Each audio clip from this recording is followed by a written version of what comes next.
afternoon, and good evening.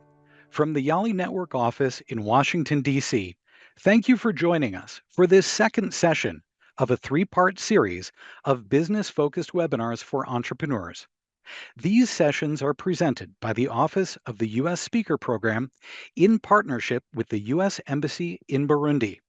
In fact, this series is a great example of how partnering with others can lead to great opportunities. The YALI Network would like to thank them for making this happen, and thank you to our presenter, W.E. DeCruz. Before we get started, a few things. This webinar is being presented on two platforms. Some of you are joining us on Zoom, and others on Facebook. If you're on Zoom, there will be an opportunity to submit questions. On Facebook, please feel free to enter questions as comments on the page you are viewing the presentation. Our presenter will answer a few questions live at the end of the session, and we will do our best to respond to others in the comments. Thank you for joining us today.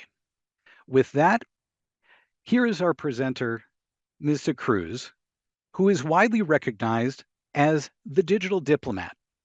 W.E. DeCruz promotes the adoption of digitalization to help drive economic development. Awarded the 2021 Minority E-commerce Firm of the Year by the U.S. Department of Commerce, she is the co-founder of the Virtual Global Consultant Group, a global IT company that helps entrepreneurs, businesses, and organizations adopt digital platforms to access new revenue and value-producing opportunities. A doctoral candidate at the University of Michigan Flint, her research examines entrepreneurship, leadership, non-market strategy, and technology in uncertain and highly regulated environments.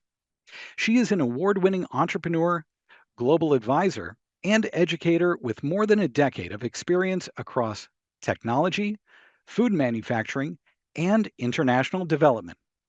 Please welcome W.E. DeCruz. Hello, hello. Hi, everyone. All right, let's get going. Let's get started. I am going to share my screen. Let's get started. Give me a thumbs up if you see the screen. Let me know in the chat that you see the screen. Let's see. QR code here. Awesome, awesome, awesome. Well, first and foremost, you'll see on the left-hand side, there's a QR code. If you can join, I encourage you to scan the QR code or go to this URL, ahaslides.com, and click on, type in YALI. It'll allow you to engage in this presentation today with me.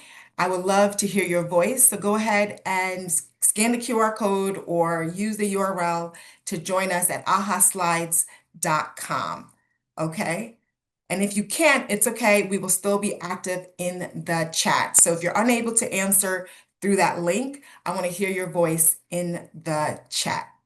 All right, let's get going. Second part of a three-part series. Now, thank you so much for the introduction to the entire U.S. State Department, all those here at the Bureau who've organized this session. As you mentioned, my name is W.E. DeCruz. My full name is Wendy Ekua DeCruz. So if there's any of those who are tuning in from Ghana, you know Ekua is a Ghanaian name, particularly the Fanti tribe. And so I am a wife, I'm a mother of three, I'm an international student, I'm an international consultant, excuse me, I'm a doctoral candidate. By God's grace in May, I'll be graduating, but I'm also a tech and food systems entrepreneur. And the reason why I am here with you today is because I have the great pleasure of being a U.S. Embassy speaker. But enough about me. I want to know about you. I want to know about you. I want to know who is here in the audience with us. So tell me, what country do you represent? What country are you from? If you're unable to join us with the QR code, go ahead and just tell me in the chat.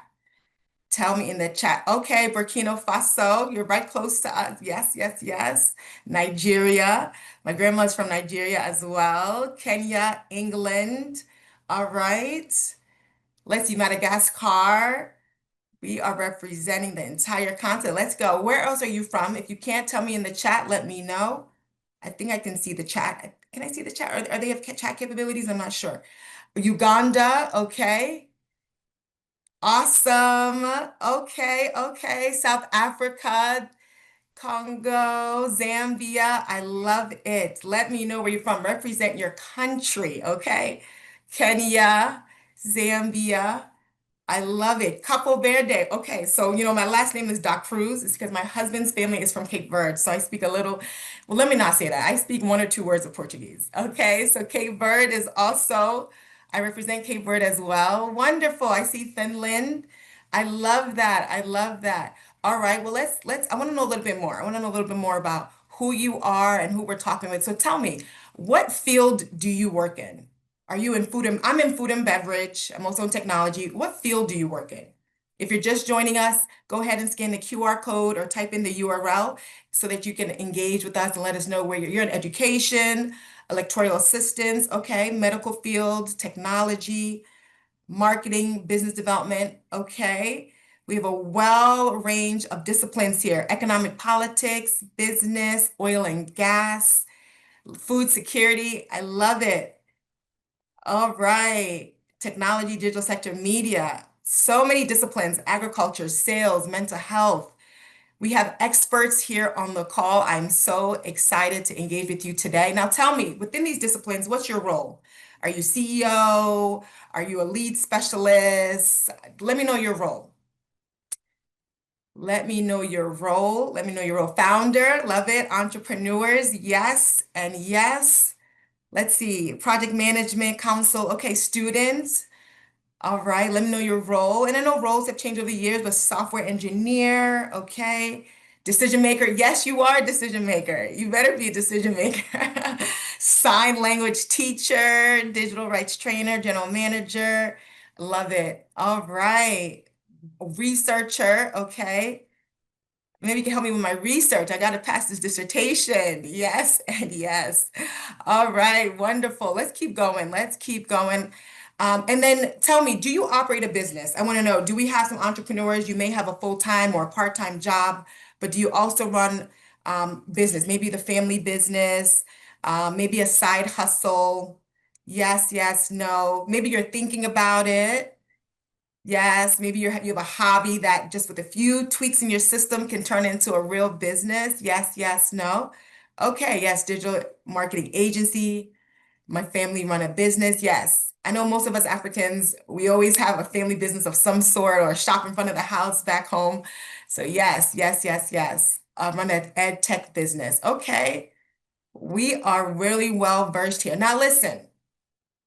I know you're from different countries around the continent, you're in different disciplines, but would you agree with this truth? The vision is clear, but the journey is often blurry.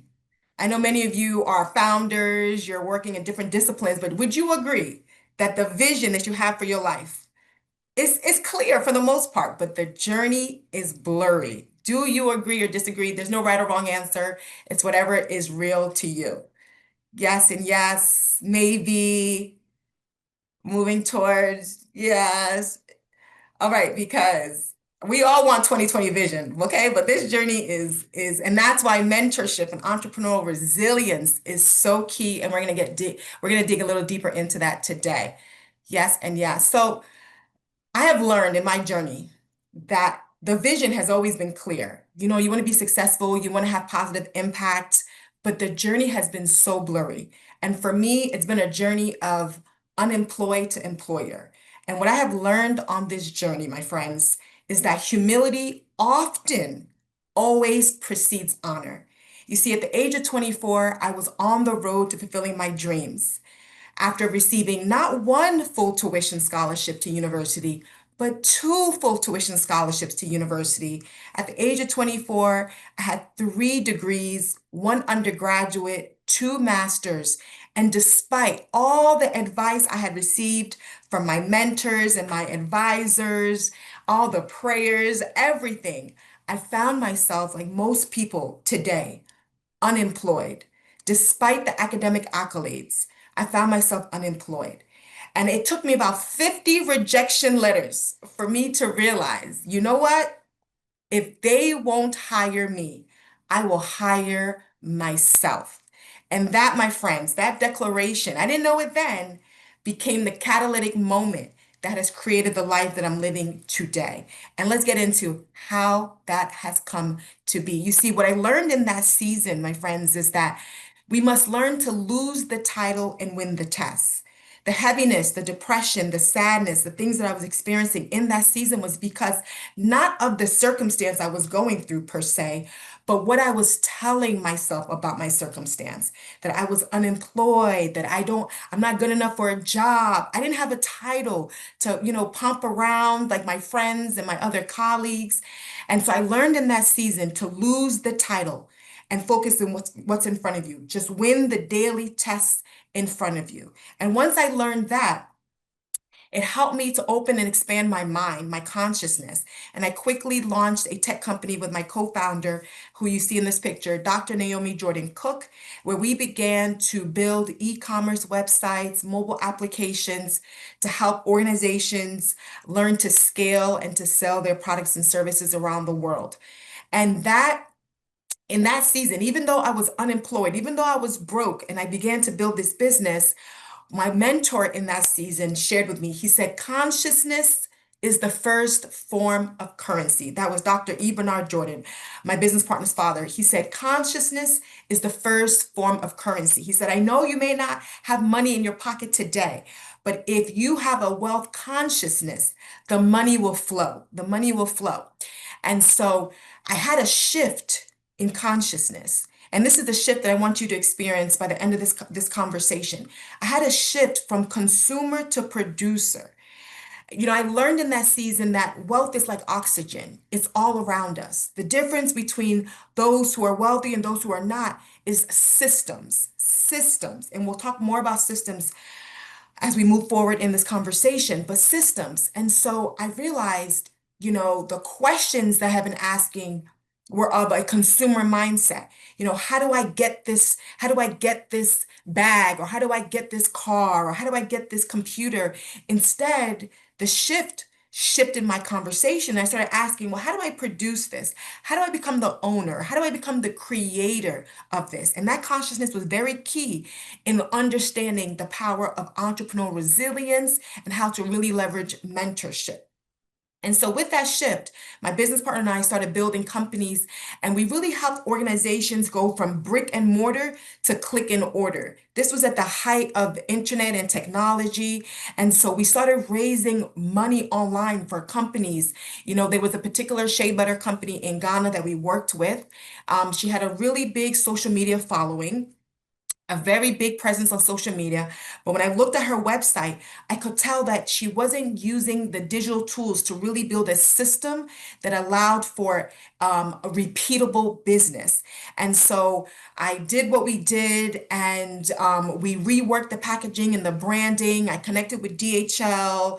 I did some things on the website where if you are visiting her website from a different part of the world, a different price would populate for you depending upon your disposable income. And within, I think in 1 month, there was a 9-day period. We raised like $36,000 for this Ghanaian-based shea butter company because we were able to ship the products, export them into the US, leveraging some of the trade policies at that time. But the whole idea was that she was brick and mortar in Ghana, but we took her online to click and order. And we started building these systems because we had a conscious shift from not just being a consumer to becoming a producer. And once you have this shift, you can become an authority in your space. Many of you are educators, you're in agriculture, you're in food. You become an authority when you start this shift in consciousness from just being a consumer to a producer. And that allowed me to start speaking around the world, opportunities like this to engage with you today. This is a photo of us in Zimbabwe. We went to help women, agriculture, food manufacturers leverage technology to increase their business sales. And then I learned in that season that nothing in life happens by accident, but everything in my faith is an incident in God's good plan. Like nothing that I had gone through, the unemployment after graduation, the depression, the sadness, the feeling of loneliness, none of that was actually an accident, but everything was an incident to help create who we are today so that we can live into the power. And this was the part that is the kicker. So this photo of me, can you pick me out in this photo? Can you pick me out? In this photo, I'm talking about the photo on the bottom, right? Can you pick me out? So if you look in the photo, I have these red pants on. I was a part of a group of diplomacy students at the age of 22. This was my first trip to Ethiopia. Prior to this trip, I had never been to any other African country besides Ghana. And so I went to Ethiopia as a student diplomat as part of my diplomacy program at Seton Hall University. And I was so amazed by the conversation of economic development and youth mobilization. This trip changed my life. And it was that trip that I realized, I want to do something in diplomacy. I want to do something in economic development. But at that time, I didn't know what, I didn't have the language. I was very new to the space. And so if you look on the top to my left, that was me as a student. And I remember before I left Ethiopia, I said to myself, I am a student today, but the next time I come to Ethiopia, I'm going to be a speaker. Now, I didn't know what I was saying. I was just a 22-year-old. I think, no, I was like maybe a 20 or 21-year-old student at the time. And I said, I'm going to come back as a speaker. And can you believe that 7 years later, it took 7 years for that word to come to pass, for that word to be manifested through building the tech company and entrepreneurship and helping African-based businesses sell online? 7 years. And so that goes to tell you this, right? That there's nothing to find in life. Everything is a creation. When I said those words, when I was in Ethiopia, I didn't know that a few months later, after graduation, that I'd find myself unemployed. And so it took a lot of valleys and a lot of, challenging moments for it to come to pass. And what I realized is that when I graduated, I thought that there was something to find, that there was this dream job to find. And what I learned later on is that there's nothing to find in life. Everything is a creation. Everything is a creation. Everything that you walk into and you experience, you have to create the moment for yourself. That is true resilience when you go through a challenge and you create the solution. And we'll get into that a little bit more as we go through. Now, I see some Q&As. I see some open Q&As. I will definitely address them soon. Thank you for answering in the Q&A. I appreciate that. And so I also learned in that season that you can't speak to someone's shoes you haven't walked. I know oftentimes when we're going through our challenges, we don't want to experience the hardship.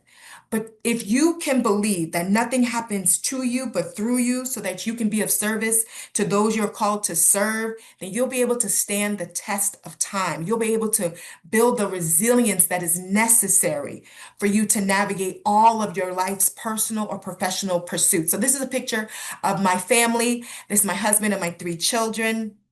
And this is us actually in a grocery store where we sell some of our food products.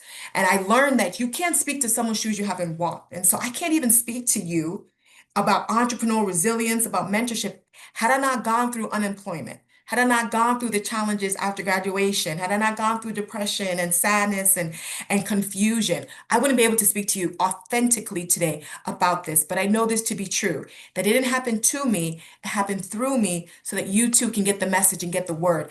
And so I thought, okay, I launched this tech company, we're building it, all is well, but no, God had other plans. So I'm going to ask you a question.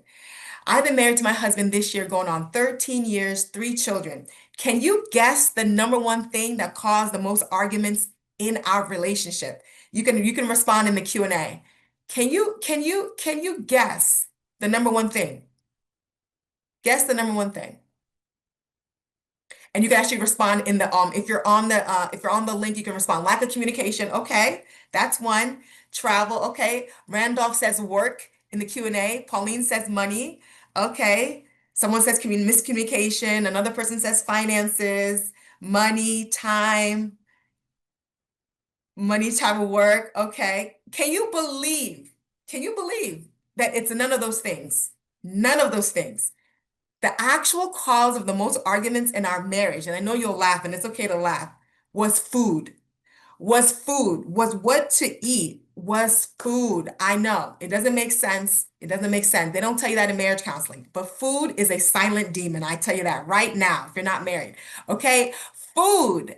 I couldn't believe it. And the reason I bring this up is because for decades, we had for a long time, for years, we argued about food, what was whole foods, what was natural, what was good for you, what should we feed the children, what shouldn't we eat, and all of that actually turned into a company called the Mushroom Angel Company. You know, we were on a Daniel's fast. Many of you may or may not know a Daniel's fast, but we were on a Daniel's fast where you remove meat and sugars from your diet. And it's a spiritual fast many of us Christians take at the beginning of the year just to recenter ourselves. And on this fast, we usually do it every year as a family. And it was supposed to be for 21 days, 21 days. And can you believe on the last day of the fast? And let me say, during that time, my husband and I and my family, we weren't eating meat or, goat or red meat, but we were eating like fish. So we were pescatarians.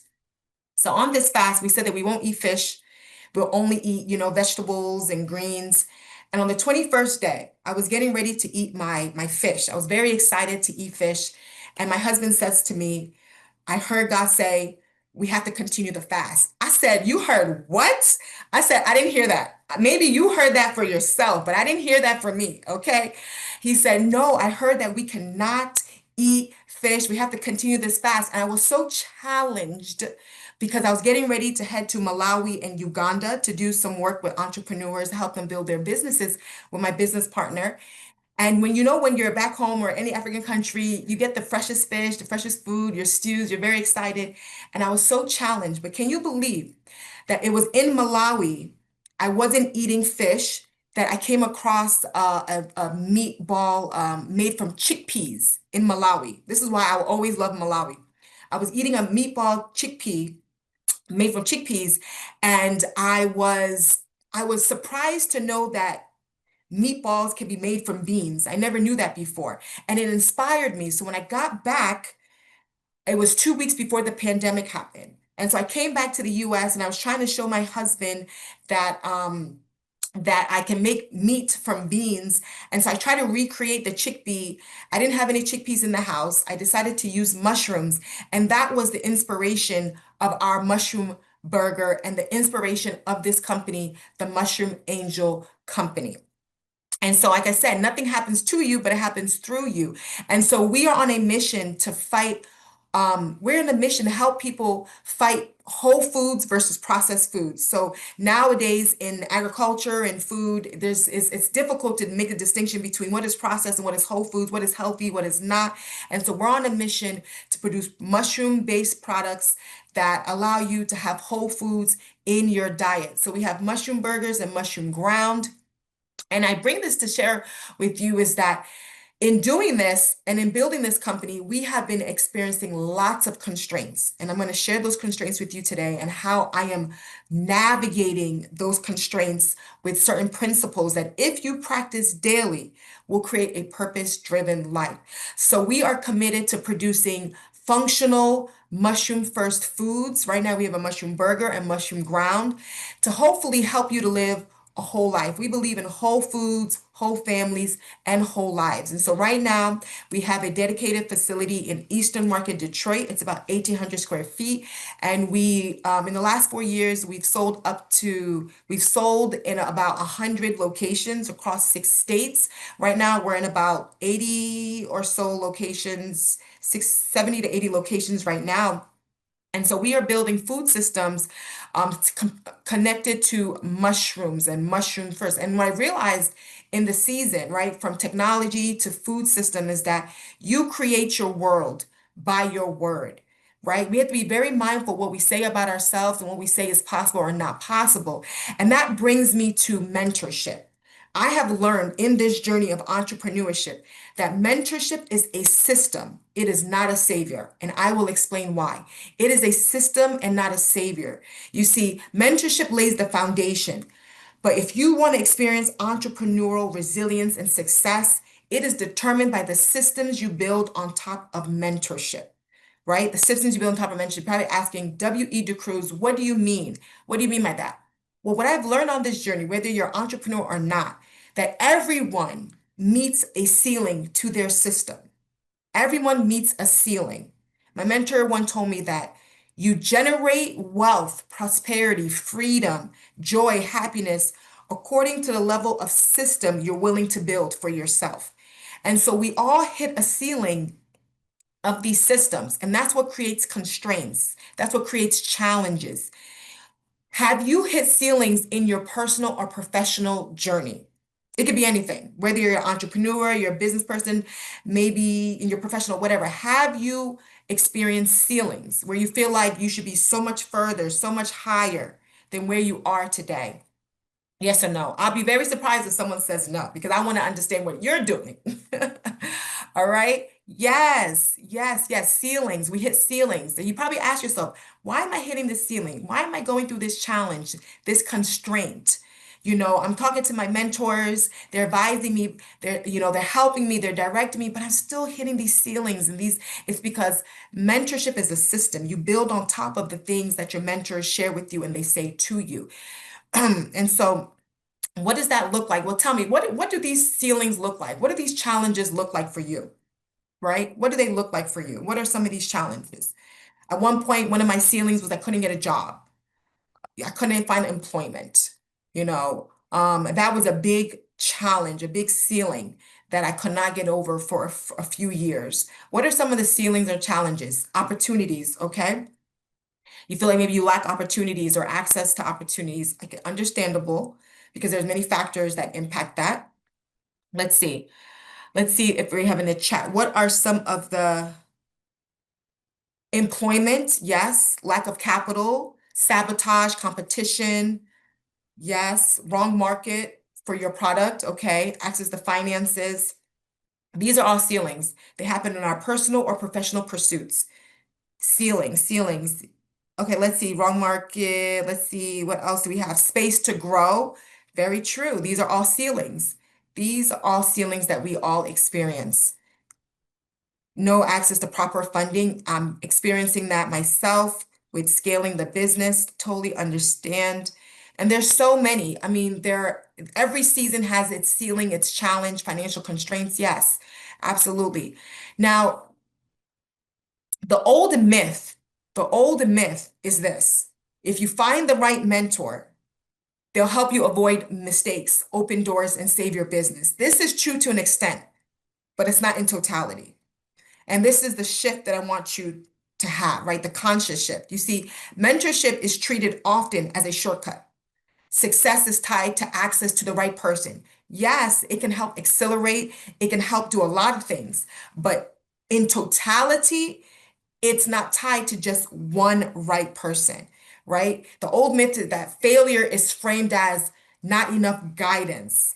Not entirely true. That's an old myth that I want to demystify as we talk about mentorship and entrepreneurial resilience today.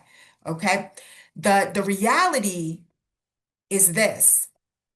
Mentorship doesn't save entrepreneurs. It doesn't save professionals. It's a systems do. Systems do. See, mentorships provide context. They provide perspective and foundations. Systems turn the advice that your mentors give you into repeatable action. It's kind of like, you can imagine sometimes you feel like you're having momentum in life, and then all of a sudden the momentum stops. You have a call with your advisor or your mentor, there's momentum, and then it stops. It's because you have not taken the advice, the mentorship, and turned it into a system that is repeatable in the actions that you'll take. Sustainable success depends on what you build, not just who advises you, because what they say, what your mentors say, if you do not implement it right away, it goes away. It has to be implemented into a system that is repeatable, that you can continuously do. And so it's so important as we go through this conscious shift that we understand that mentorship is a system component. It's not just a savior. This is why maybe sometimes in your journey, you've had upset with people, right? You feel like someone hasn't done something all the way or they haven't helped you enough. It's you take and you extract the information, the context, the perspective, and then you have to turn it into a system. And the question then lies, how do you turn it into a system? I'm going to share my three most practiced principles on how I leverage mentorship as a system for success. So currently we're going through a production constraint. And anytime I share, I like to use real life experiences. I am experiencing a major constraint, a major ceiling, a major challenge. It's keeping me up at night. It doesn't look like it now because I put a little makeup on, but it's keeping me up at night. Okay. And that is in our food manufacturing company. We are depleting our inventory. We are having a production constraint. We are unable to increase profits because we're unable to generate enough products to sell. Does that make sense? Right? And there are many reasons why we are having a production constraint. The number one reason is because of a particular ingredient that we had to switch. Our supplier discontinued the ingredient, and so we had to search for another ingredient. When you search for another ingredient, you have to update your nutritional labels. You have to update a lot. You can't just change an ingredient and then sell. Many people do, but it doesn't have integrity. And I want to operate a business with full integrity. So I stopped production. My husband and I, co-founders, we paused production until we found an ingredient. Now, how am I walking through this? How am I building resilience? Because things like this is it weighs heavily on your emotions. You feel like you've gotten so far, but you're still so far away. You feel like you've done all this work, but it's not good enough. And it's not true. Remember, I said your word creates your world. You have to be very careful what you say about yourself in relation to the circumstance. And so there are three principles that I'm going to share with you. But before I do, I want to know what are some of the constraints that you're dealing with? Me and my food manufacturing, I'm dealing with a production constraint. What are you dealing with? What are some constraints you're dealing with in your companies, in your workplace, in your household? Because constraints don't discriminate. Everyone experiences a constraint some way or another. Maybe it's a constraint in education. Maybe it's a particular professor who is challenging. We have finance. Finances are constraints, yes, especially if you're looking to build a business and scale. Client acquisition, very much so. If people are economically challenged, sometimes it's very difficult to close deals with them, right? Accountability as a CEO. Yes, there's constraints as a CEO and mobilizing your team, getting them to be on board, lack of funding, finance and packaging. Yes. Um, time constraints. I'm a mother of three different schedules with school and sports, and still you still have to show up for your team if you're running an organization or your job. Absolutely. Networking. I'm in car washing in Malawi and I lack Forex to order chemical abroad. Yes. So you are also dealing with supply constraints and purchasing constraints. No land to keep more bees as a beekeeper. So you're dealing with land constraints. There's so many constraints. And so how do we navigate these constraints? I'll leave you with three principles that I practice every day. I believe that when you practice principles, they create pathways to a purpose-driven life. And so I'm going to leave you with three principles that help me to build my entrepreneurial resilience, but also to leverage mentorship as a system. The first thing is this: you have to understand your constraint, but you can't claim it. You have to be very careful what you say about the constraint and how that constraint relates to you and your capability and your power as an individual. So name it, but don't claim it. Once you are anchored in that, then we leverage these three principles. The first one is this, and this is something I learned in the last year or two. That is the ruler of metric. Listen to me clearly. The ruler of metric must match the moment. I'll explain. See, oftentimes we measure the season we're in based on a metric we used in the last season. You see, every season has a strategy. For me, last season, I was applying to pitch competitions and I was winning them. I was very public, winning pitch competitions to raise money to build the business. In this season, I have not applied to any pitch competition. I have not won any pitch competition. And when I was going through this production constraint with these ingredients, I started to feel emotionally heavy. I started to feel like I was failing, that I wasn't I wasn't doing a good job, that I wasn't making progress. And that is really because I was measuring this season of production refinement with the measure of last season winning competitions. I cannot measure this season based on winning competitions because I'm not focused on winning competitions. I'm focused on finding the supplies to continue production. And so it's very important that when you're going through a constraint, if you want to navigate with true entrepreneur resilience, the ruler of metric that you're using to measure your success, it has to match the moment, it has to match the season that you're going through. Very important. That disalignment causes unnecessary headache, unnecessary sadness, unnecessary frustration, and it often leads to you giving up when it's not a scenario where you should give up. So make sure that the ruler or metric matches the moment. Now when you're clear about the season you're in, you have to do this next thing. Principle number 2, borrow reputation. Let me explain. See, borrowed reputation allows people like you and I, my friends, to access doors, resources, and trust that you on your own cannot independently earn, that you have to stand on the shoulders of someone else's credibility. This is why relationships is very important. How you treat others, how you serve people, how you execute, keeping and living at the level of your word. You must learn to borrow reputation, build a power base. Okay, I'll give you a real example, and I'm keeping track of time. I'll give you a real example. I told you that we're going through a production constraint. We are navigating, identifying another ingredient to replace an ingredient that has been discontinued so that I can get back in production. It's taken us weeks. And just last week, my husband and I identified this new ingredient that works perfectly for our recipe. And so I said, well, if we change the ingredient, we need to change the nutritional facts on the labels. So I reached out to someone in my network and I said, and these are the folks that helped us 4 years ago to do our nutritional facts on the back of our packaging. And I reached out to them. I said, I have an urgent request. I said, I have an urgent request. I said, I need someone, a food scientist, to change and update my nutritional facts so I can go and print new labels to put on our packaging so I can start selling to the stores. And so I just got off the phone with them right before our conversation today. And she said, send me the link to the new ingredient. Can you imagine? Can you imagine? I sent her the link to the new ingredient. And she says, hey, this company that you want to go and buy ingredients from, they used to be clients of ours. Do you want me to email them and let them know that you need to buy wholesale? I said, yes. I said, absolutely.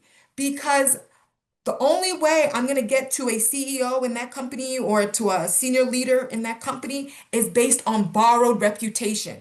It's based on the relationship that company with the ingredients has with my contact who can fix my nutritional facts. That is borrowed reputation. So when you're dealing with the constraint and you want to navigate entrepreneurial resilience, you want to really leverage entrepreneurial resilience, take a look at your power base. Who do you have a relationship with? Who can you engage that can speak on your behalf to open the doors faster, to provide you resources sooner? But then you are obligated that when the door opens, my friends, when you walk through that door, you make sure you execute and you do as you say that you're going to do. Do not take for granted the power of borrowed reputation. So instead of me emailing that new ingredient company, I am going to wait, and she probably already did it while I'm on this conversation with you. I am going to wait for my contact who knows this company already because she's done work for them. I'm going to wait for her to call them and have her tell them about me so that when I engage them, it's an immediate yes or what do you need? How can I serve you based on her credibility? That is principle number 2, borrowed reputation. Learn to borrow reputation, but when you do, make sure that you execute as you say that you're going to, okay? And then thirdly, once you've identified the proper metric to measure for your current constraint, once you've engaged borrow reputation, the third one is on you. The onus is on you. You have to make sure that when you're navigating constraints, that you learn to live at the level of your consciousness and not the level of your circumstance. You may say, W.E. De Cruz, what do you mean? If you're going through a constraint, you cannot make choices based on the constraint. You must move as if the constraint has already been addressed, has already been answered, has already been situated. I am searching, I am engaging my power base, I am engaging my network, my contacts, as if as if we're already back in production.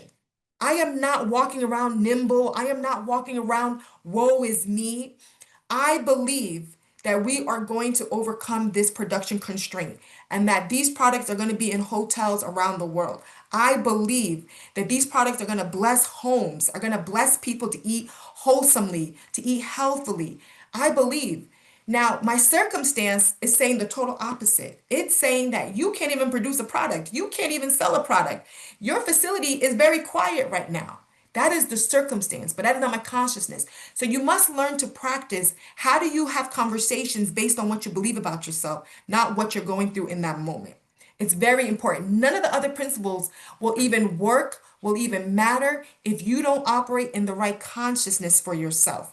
This is not woo woo. This is true, true. Okay. This is very important that you maintain a level of belief for yourself when you navigate these constraints, or you're going to become victim to your constraint. That is the third principle. And when you leverage these principles together, there's many principles, but those are top three. It reframes what you believe about mentorship, understanding that mentorship is not just a person. It is a system. It is how you move. It's how you take a constraint through a process so that by the end of the process, you have a different circumstance. That is true entrepreneurial resilience. That is how you leverage mentorship.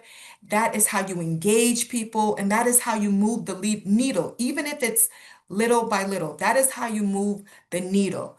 And that, my friends, is mentorship. That's when you know mentorship is working for you, when you are able to clarify the constraint, align your metrics to measure your moment accurately, identify the support that is necessary for you to adapt and shift and move, and then pace your growth, right? You are running a race. You are graced for your race, right? You are graced for your race. And so when you run your race, you will win every single time because it's your race. But you have to understand that mentorship is a system. It is not a person who's going to save you. No one is going to save you. No one is coming to save you. You have to leverage these systems. And that is true mentorship. That is how you become resilient. And that, my friends, is my presentation. I am so happy for us to talk and dialogue. I know there's so many different messages coming through. And so, Bob, we can open up for questions. Yeah. That's great. WE, what a fantastic presentation. It's Oh, so thank you. important to remember all of these tools that we can use to take where we are now and really make the future that we want to see. So let's go to the questions from Facebook and from Zoom, and I'll just start at the very top. One of our first questions was, what motivated you to choose entrepreneurship? Great question. Great question. I would answer this two ways. I think entrepreneurship has always been in the spirit of our DNA. You know, my parents are Ghanaian. We're from Ghana, and so we've always seen our relatives in the market. But did I believe entrepreneurship was the pathway of a career? You know, Africans, it's always doctor, lawyer, nurse. I mean, this is what my parents spoke to me about. Entrepreneurship was not something that I thought about. However, when you are in a scenario like I was, and irrespective of all the degrees and accolades, I found myself unemployed. And at that time, I was a young mom. I had a 7-month-old daughter. I was a newlywed. And I had to figure out, how do I generate for my daughter? How do I feed my children, like my daughter? How do I become a responsible mother? And so I pivoted to entrepreneurship really out of necessity, but I quickly learned that nothing in life happens by accident, but everything is an incident. And I truly believe that my desire to see economic development through diplomacy, which is the route I thought I was going to take, I could not authentically promote or believe that other people can experience economic mobility if I hadn't first experienced what it felt like to have no money, what it felt like to actually build from the bottom up myself. And so I truly believe I went through unemployment so that I can speak to the people whose shoes I am to serve. And so that catapulted me to entrepreneurship. And then I realized that entrepreneurship and ownership is the true economic mobility. And that became my life's work. That's fantastic. And you also touched on one of the other questions that we got, which was, do you have any tips on balancing parenthood with entrepreneurship? So, Yeah. can you just dig into that a little bit? Maybe one example?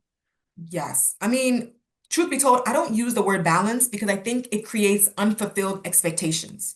When you say balance, there's this assumption that things are always going to be even. Oh no, no, no. It's not. I like to use the word harmony, harmonization. Sometimes it's like jazz and it flows. Sometimes it's mamba, it's fast Spanish music. Sometimes it's Afro beats and it's quick and it's fast.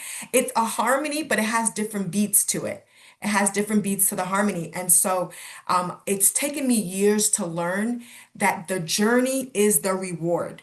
The journey is the reward. And that is how I've been able to harmonize motherhood, wifehood, my own mental health, is that the journey is the reward. So I don't look at constraints or challenges as this woe is me or this sad thing. I see it as a reward. I see it as, it's part of the journey. And because I get to live this journey, I'm alive to live it. It's a reward. And that is what has allowed me. I also learned early on as a mother, and I'm speaking for mothers particularly, I used to say, and I still believe that building business and birthing babies are synonymous.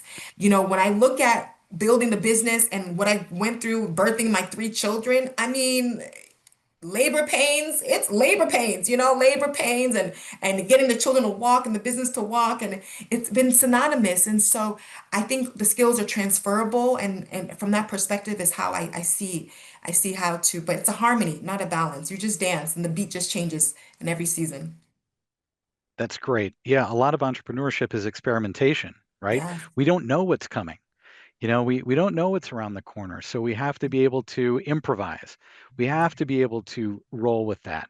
yes, So one of the things you talked a lot about, it was one of the pillars of your tool set, and that is mentorship. So yes. one of the questions that came in from Facebook, excuse me, from Zoom, was what is an effective way for an African entrepreneur to approach potential mentors without feeling like we're asking for too much? So, talk about how to cultivate mentors without feeling like it's too much.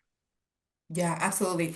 That's definitely a loaded question, and there's been a lot of strategies. I think the first thing to do and shift is understand that um, relationship and getting related is should be the first, it should be the focus of a mentorship development. Oftentimes you can have mentors and it doesn't have to necessarily be spoken. It could be an unspoken reality, but you want to get related. You want to get related, you want to build relationship. And oftentimes mentorship, it just transcends into mentorship. But your focusing on relationship and getting related is key. And in getting related, it's very much about, how do I become of service? How do I lead through service? And so all of my mentorship or my sponsors or my engagers, I think about, how do I serve you? How do how does your life become better because of your relationship with me or my relationship with you? And then it creates this currency. I often say that conversations are the currency of possibilities. It creates this currency because really what you want to do is you want to be able to have conversation with these people because it helps you to generate possibilities. You don't necessarily have to say, oh, this person is my mentor, or that you don't need the titles. Remember, lose the title, win the test. You just want to get into conversation because conversations become the currency of possibility. How do you glean? How do you wisdom? So it's about getting related and being of service. Anytime I engage with anyone, any organization, any person, I think to myself, how do they benefit, or how can I ensure that they benefit greatly because of their transaction with me? And that is it's very, very, very key. I wrote an article on LinkedIn um, kind of about this topic a little bit, but that's kind of the posture that's the heart posture you want to have around mentorship. And you'll see that it'll help you develop relationships more seamlessly when you're just of service. People will then want to be of service to you. It's interesting because, we talk about not wanting to have a relationship seem transactional, Yeah, but from what you've just said, that, going into it with a mindset of how can I be of help really sort of diffuses transactional transactional feeling. yeah. But when somebody is developing a business relationship, um, can it be transactional if there is a benefit on both sides? Yeah, I mean, I think um transaction is it's just really transaction, I think sometimes is a bit of a hard word for just an exchange. There's an exchange, there's a flow. The world operates in exchange. I mean, there's just how the world goes around, right? Everything is an exchange. And so understanding that there is going to be an exchange of some sort, it is almost innate, it is human, it is part of the human experience that there is going to be an exchange. Sometimes it's money, sometimes it's IP, it's visibility.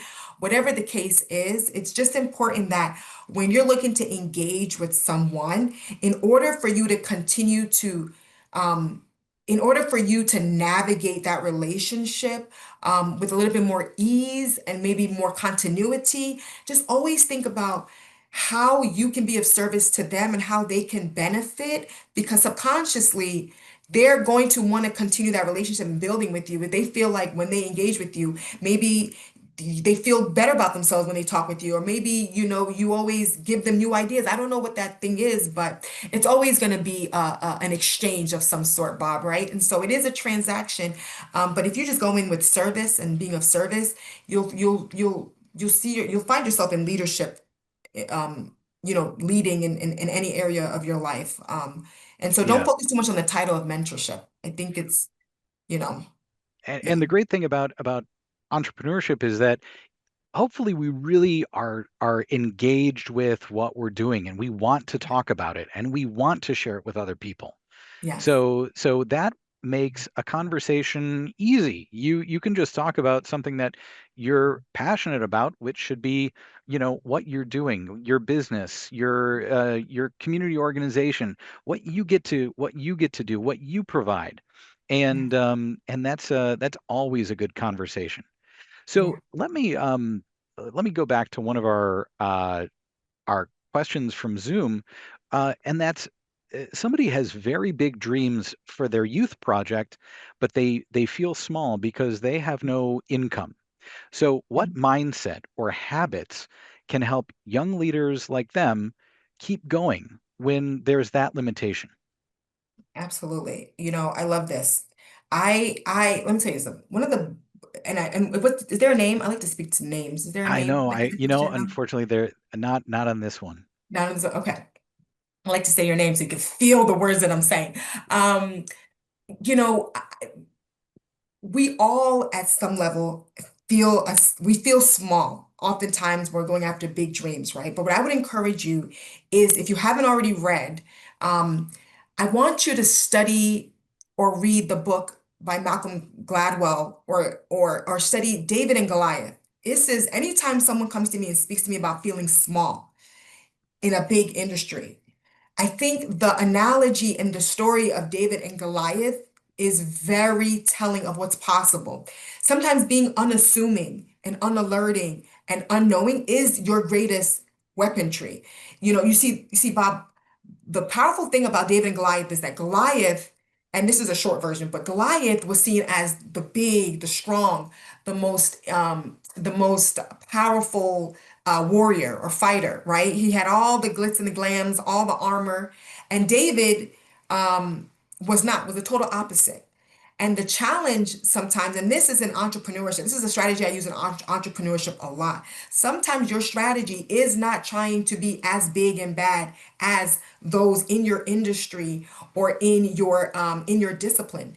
It's actually being nimble and agile, because David being able to knock down Goliath with a small stone is very telling of what's possible for you as an underdog in your industry.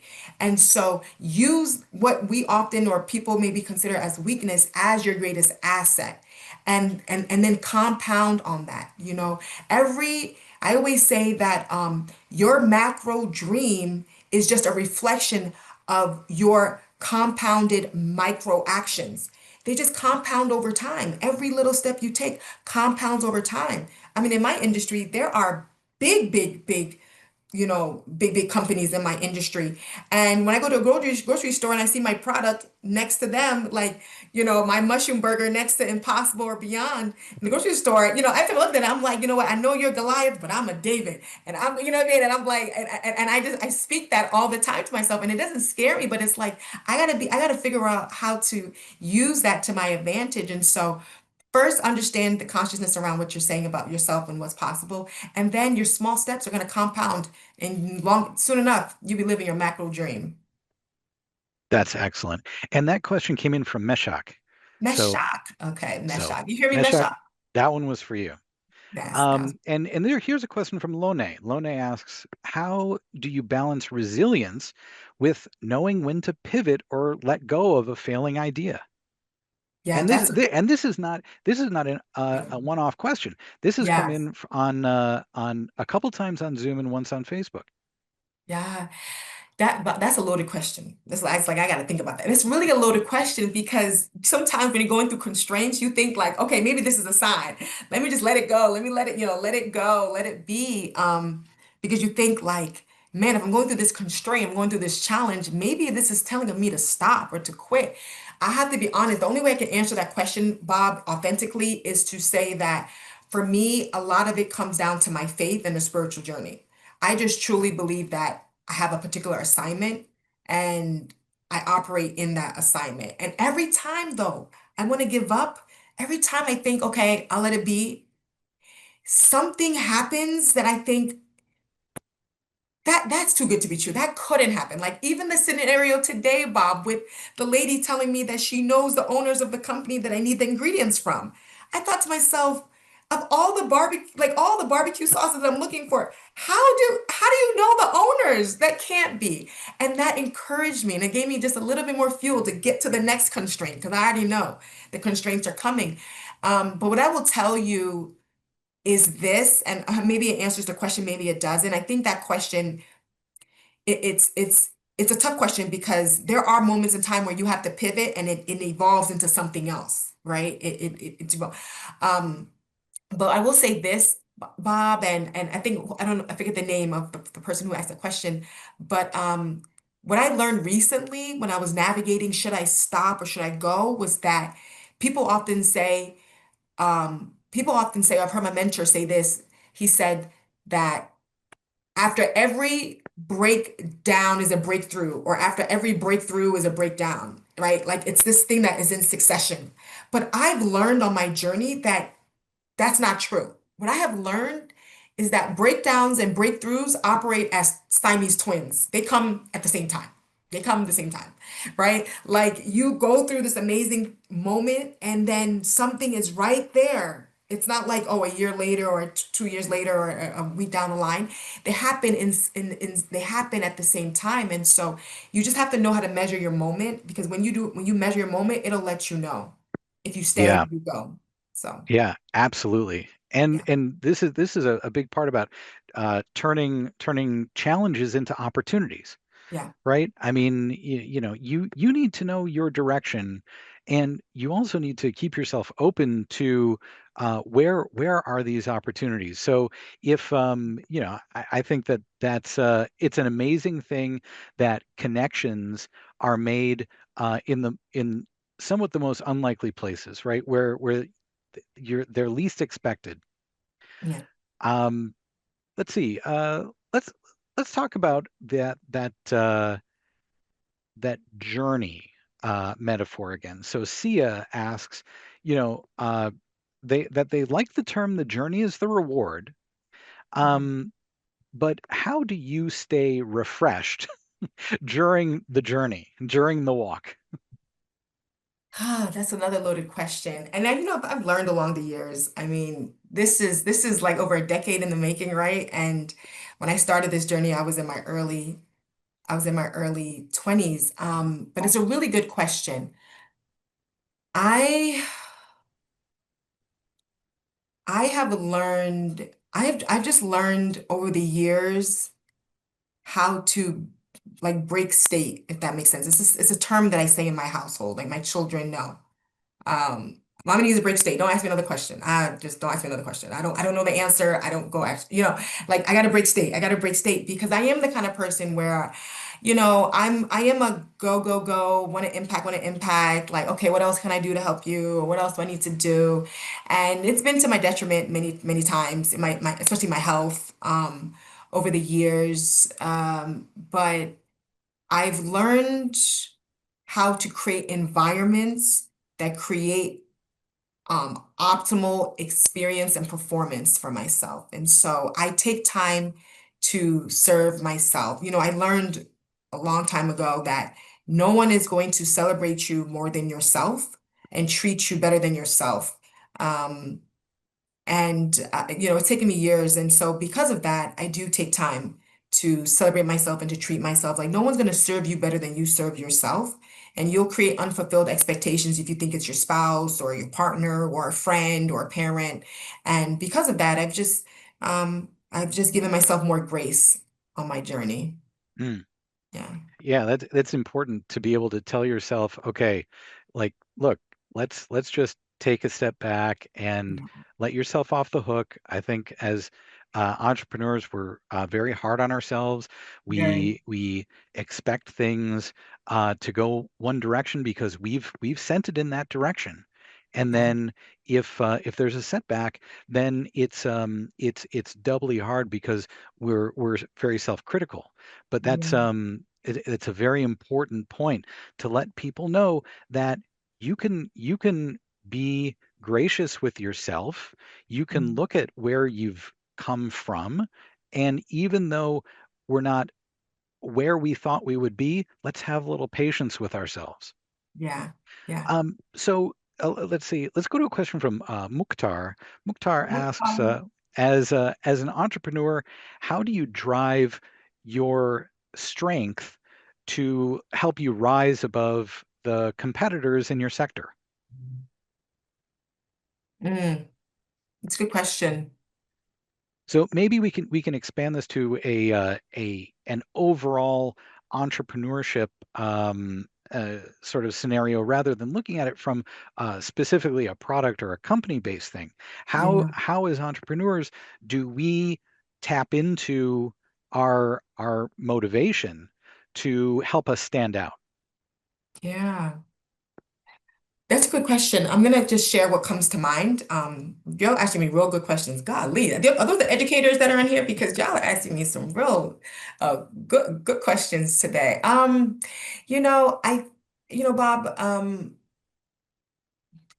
I would answer it like this. A few things. One, as an entrepreneur, as a person on your personal professional pursuit, I think you really have to believe that you have an assignment here on earth that only has your name on it. And because it has your name on it, I believe that only you are graced to fulfill it, irrespective of the competitors and those around you. We are all called to serve. I call that, we are all called to serve a group of people in a particular discipline, in a particular area or region or what have you. And I think when you just focus on serving the people that you're called to serve, you're so busy serving, I'm not really concerned about what anyone else is doing. I'm so much in service mode to my community or to those who are supposed to eat the product. And so I also believe that when you move and you are in your life's work and your assignment, you will attract, like, people will come to you, like, you will attract those that you are to serve. So I truly believe those who are meant to eat our mushroom burgers and our mushroom ground and all of our mushroom products, they're going to find us, right? I always say there's much room for you. You're going to find us, right? There's much room for you. Whether you are a meat lover, a vegan, vegetarian, there's much room for you. And so I just focus on being of service and serving well. And I truly believe the numbers will show later on because we're not hitting all of our sales goals right now. We are not in all the places I want to be. I have hotels that are not responding back to me. I have restaurants that, don't pick back up. And I'm like, and I tell myself, it's okay. There's much room for you. I'll get you next year. I get you next month. I'm still gonna, and so just be clear about who you're called to serve. And when you just focus on your service, you're not concerned about everyone or everyone. You honestly, I don't even know how you have the capacity to even think about anybody else because you're so consumed with all the things you're going through. And I think that's just my mindset. That is my consciousness. I really focus on consciousness. And the way I do it, to go back to the other question, is I read a lot of books now. I read a lot. I read a lot of books now. I know people used to say that read books. I didn't do before. But now, woo, when you go through constraint, there are some solutions in these books. You got to read, right? Conversations are the currency of possibilities. So getting into conversation with people will help you keep the possibility of, in front of you. And then you just focus in on that. So I hope that answered the question. I hope that. Absolutely. And really, I think that was a great place to end things. Is there anything that we haven't discussed that you'd really like to get out there? I think that we've covered a lot.